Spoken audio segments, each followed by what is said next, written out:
Thanks for checking out this haul video. So as promised, this is my second part of what I got for the halfway to Black Friday sale. Here's a little sneak peek of how fat this stack is. So this is the end. I'm not doing any more of these for the halfway to Black Friday sale. This was my second portion, and again, this is ranked through what I'm least excited about to what I'm most excited about that I picked up.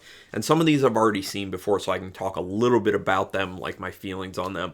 But the majority of them I have never seen before, and I picked them up because, these big sales that they have, halfway to Black Friday and Black Friday sale, are typically the ones where you want to pick up stuff that you've just been waiting to get, but at a better price. So anyway, let's get into it. The first one I picked up is Rush Week. I heard this is a pretty solid slasher film, and I'm always down for an interesting slasher. I do like the slipcover. It's kind of cool. I like the purple on it. Let's see the inside. This was the original artwork. Not great, but not terrible either. And then, yeah, it's just the same on the inside as the slipcover. Toni Daniels is an ambitious young journalist working for her college newspaper. Tired of covering the same boring stories as her peers, Toni becomes intrigued by the recent disappearances of several female students and believes that they may be linked to an on-campus murder that happened the previous year during the college's raucous Rush Week. Despite being certain that something terrible has been happening on campus, no one she talks to is willing to admit that the disappearances are cause for concern. Undeterred, Tori, I think I called her Toni. Oh, it says Toni in the beginning and it says Tori here. There's a typo.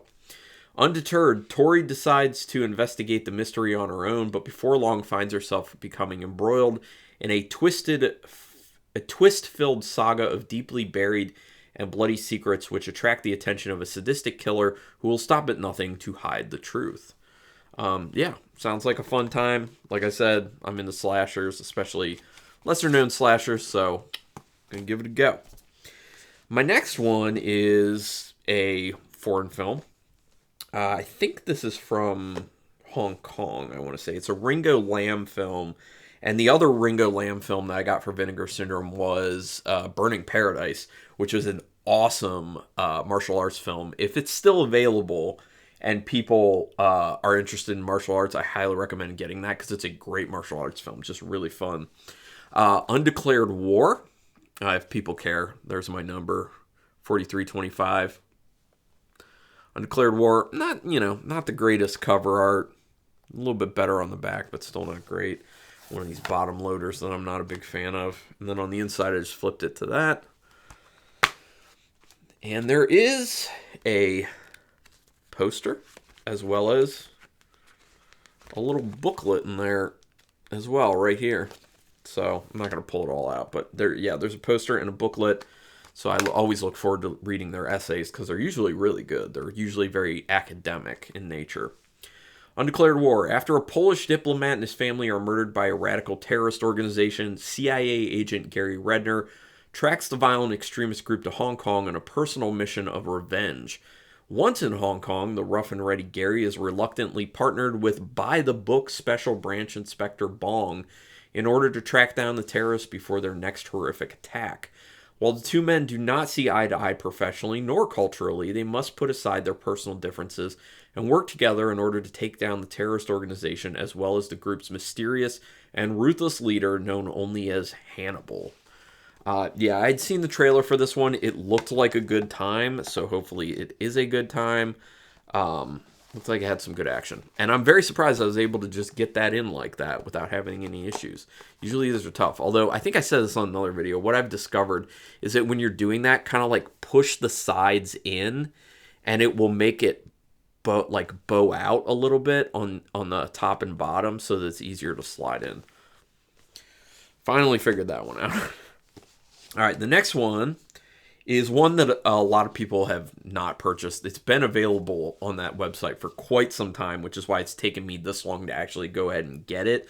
I was finally like, I really want to watch this. It's still over 1,000, but I'm just going to get it. Voyage of the Rock Aliens. This looks stupid, but it's my kind of stupid. I like these really stupid, ridiculous, over-the-top films. So Voyage of the Rock Aliens, it's kind of a fun cover. Ridiculousness on the back just probably gives you an idea of what you're in for here. And then the original artwork, which also looks pretty fun to me. And then the same stuff on the inside.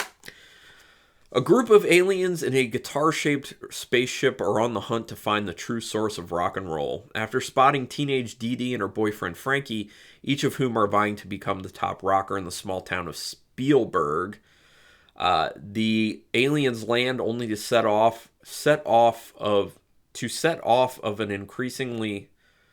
That is not written well. The aliens land only to set off of an increasingly strange series of events and musical mayhem that threatens the very existence of the town itself. So I had watched a trailer for this, and like I said, like, it looks just ridiculous and over the top. And I do like those just so stupid they're goofy films like Wacko or Pandemonium that Vinegar Syndrome, I believe, still has in stock, both of those. Although I know Pandemonium was starting to get a little lower, but I highly recommend both those. Those are actually like horror comedies. This is not. This is something different, but same feel. Or like Surf 2. This seems like it's more of like a Surf 2 type deal. So if you like that, maybe this. But I'll find out. Then the next one is one I have seen already. I've seen it twice, 2.5 times, I think, actually, and really liked it. It's the Uli Lamel film, The Devonsville Terror. So, and I really do like this kind of like retro style slipcover. It looks really cool. The back isn't anything special for me. That's kind of whatever, but that's cool. I really like that. I also saw Boogeyman, which was another Uli Lamel release that they have available.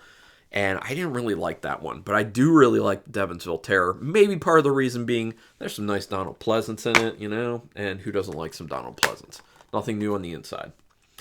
Nearly 300 years ago, the residents of Devonsville tortured and murdered a trio of women suspected of witchcraft. However, as they burned, the condemned women swore vengeance from beyond the grave. The present, Jenny Scanlon, has just moved to Devonsville to take up a job as a school teacher. While some in the community welcome her more progressive-minded approach to education, the town's older menfolk, all descendants of those responsible for the centuries-old witch hunts, become increasingly suspicious that Jenny, along with 2 other liberal young women, are in fact agents of Satan who have returned from hell to take revenge on behalf of the executed witches. As unexplainable events involving Jenny begin to occur, old superstitions and paranoia run amok, leading to an ever-increasing threat of violence. But is the long-feared curse in fact coming true? I feel like this really plays off of the idea of like satanic panic type stuff, although it was before the big satanic panic that people most know about in the 90s, because this is from 83, but it kind of is very similar. That's something that just continually happens. We're going through another one of those now in society where it's the satanic panic situation. Although people aren't saying that, they're having it, I'm not going to say it specifically, but they're having it tied to something else. They're like, oh, there's this satanic group that's doing blah, blah, blah, you know, because, you know, YouTube don't want to get demonetized and stuff. But yeah, satanic panic stuff, always interesting to watch. And this movie is, the acting is like, it's pretty bad, but it's fun bad. And I think that's one of the things that really sucked me into it, in addition to Donald Pleasance. But it also like has a point to it. And it's very commentary on people just being afraid of change, being afraid of different ideas.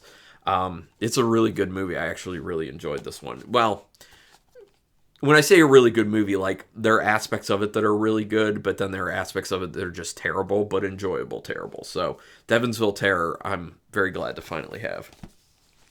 Then the next one is 2 movies in one, and when this first came out last year, I was very excited about it, but I didn't pick it up because it wasn't selling, so now was the good time because it was finally on sale. This was the first sale that it was on sale, and that's Vacation of Terror 1 and 2. So there's the front, which looks like a sweet bit of art, and that also a sweet bit of art. Yeah, this is a double feature. I believe these are, where are they from? Mexico. Mexico's Mexican horror. Looming, oh wait, did I need to show anything on the inside? No, it's all the same stuff. Looming large over the landscape of Mexican cinema, no family names are bigger than Cardona and Galindo. Both families traversed every genre and style, and sometimes their paths would cross, as they do here in Vacation of Terror series. Rene Cardona the third and Pedro Galindo the third are the ones who did these. The first one is Vacation of Terror.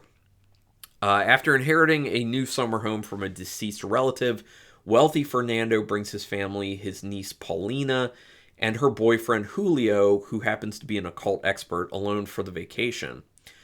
Quickly, they discover strange happenings on the property, but when Fernando's young daughter, Gabby, falls into a well and returns with an old doll, things take a turn for the horrific. Excuse me. Possessed by the evil spirit of a witch, Gabby and her doll run amok with telekinesis, terrifying hallucinations, fiery car crashes, and ample scares. Only Julio, with his knowledge of the dark arts and the help of a mystical amulet, can bring this vacation of terror to an end. That sounds like a lot of fun. I watched a trailer for these. It looks super fun, ridiculous, over the top. And then Vacation of Terror 2, which came out a year after, it was 89 and 90. Fitting into the lineage of sequels that outshine their predecessor, the Vacation franchise returns even bigger and better with Vacation of Terror 2, Diabolical Birthday. Julio is back, quietly running an antique shop when a chance encounter with singer Mayra and her younger sister Tanya brings him face to face with the evil doll, and the nightmare begins again. Racing to a birthday party for the young Tanya, who is now under the doll's spell, Julio arrives in time to witness the carnage begin, but will he be able to stop it again? Filled with action-packed set pieces, face-melting gore, and buckets of blood, this sequel ratchets up every aspect of the original. So yeah, sounds even better. First one sounds like a lot of fun. Second one sounds even more fun. Excited for that. Second to last one in this video, Ninja in the Claws of the CIA. Had my eye on this one for a while. Again, this one finally went on sale, so I went ahead and did it. This looks fun. I do like this artwork. Yeah. What is going on here? Faludio? I don't know. Yes, I know it's pronounced differently. Alright, so just flipped it to that on the inside, and there's a poster. Alright, Ninja in the Claws of the CIA. John Liu is a world-renowned martial arts expert who is recruited by the CIA after his twin brother, James Liu, is injured. John's mission is to turn a ragtag bunch of soldiers into fierce fighters by teaching them ways of martial arts. Unhappy by John's presence, a rogue military officer uses an emotionally unstable soldier named Wong to challenge John's physical abilities, as well as a sexy female soldier to challenge his mental focus. Unbeknownst to John, the CIA is conducting secret experiments on the soldiers by using hypnosis as a form of mind control. With the help of a data analyst named Carlin, John soon uncovers the truth behind the secret experiments, and together, he and his new love interest flee with classified documents. Now on the run, John and Carolyn are hunted throughout the world as danger lurks around every corner, and no one can be trusted. Their only hope to survive is for John to use his martial arts skills as well as his cunning in order to stay one step ahead of their dangerous pursuers. Sounds fun. I saw the trailer. Looks kind of ridiculous and fun, and I had read someone's review that was saying that it's pretty all over the place in a fun way. So I am always down for something like that. So I'm excited for this one. And then that leads me to the one I'm most excited to have picked up. And that's because this is a movie I've watched at least 3 times already since Vinegar Syndrome put it out. So I was finally able to buy it when it's on sale during this sale. And that is Primal Rage. I love Primal Rage. It is such a fun film. It's one of those Italian-made films made in the United States. Plus, look at this. The monkey on this who starts it all. Awesome look. The back isn't as great. That's kind of dumb, but the front, love it. And this is a 4K. And I'm excited to see it actually in 4K because I saw it on, also that looks cool. I saw it on Shudder, and Shudder, you know, does not stream in 4K, so, and I do have a 4K TV, thankfully, so excited to watch it for the 4th time I've seen it in 4K. The science department at a Florida university has been working on a wonder drug for brain injuries, but has accidentally created something else, a rage virus capable of turning those infected into mindless killers, complete with superhuman strength. Meanwhile, two student journalists, Chad and Frank, are on the hunt for a story that will land them national attention. After stumbling upon the biology lab responsible for conducting the experiments and its large stock of test animals, the reporters believe they've landed on a potentially topical subject: inhumane animal testing. Deciding to break in at night to get some exclusive photos, Frank is attacked by a baboon, which, unbeknownst to him, has been infected with the virus. Now, with the deadly substance flowing through his body, Frank slowly begins to transform into a bloodthirsty monster in the shell of a man, and it's not long before anyone he encounters starts getting ripped to shreds. But even worse, the virus proves contagious. So much fun. There's so much mayhem that ends up coming up in the film. And, like, you know, if you've ever really seen any Italian-made films made in the United States, you know that they're pretty over the top, they're pretty ridiculous, and that's my brand. That's what I'm, like, really, really into. And Bo Svensson is in this, too. I really like his performances in a lot of things. In this, in Butcher Baker Nightmare Maker, which I love that film. I want to get the Severin release of that they just put out, I think, last month. And in Beyond the Door 3, which I purchased through Vinegar Syndrome as well and want to rewatch because that's great. But so great. Such a great movie. Primal Rage. So excited to have it finally. So anyway, again, like in my last video, let me know what you've picked up recently. Doesn't have to be horror. Doesn't have to be Vinegar Syndrome. Just something you're excited about. Let's go ahead and talk about it. Multiple things, one thing, whatever. Do me a favor and hit subscribe to my channel if you haven't already. I would greatly appreciate that. That is the best way to show your support for me for all this free content I'm putting out there. Hit the thumbs up. That's another way you can help me out by helping me out with that YouTube algorithm, because those likes really do help. And hit the notification bell button, because then you'll know when I'm putting up new videos, which I'm doing a lot. But anyway, thank you so much for spending your time watching this. I appreciate that. And until next time, keep it brutal.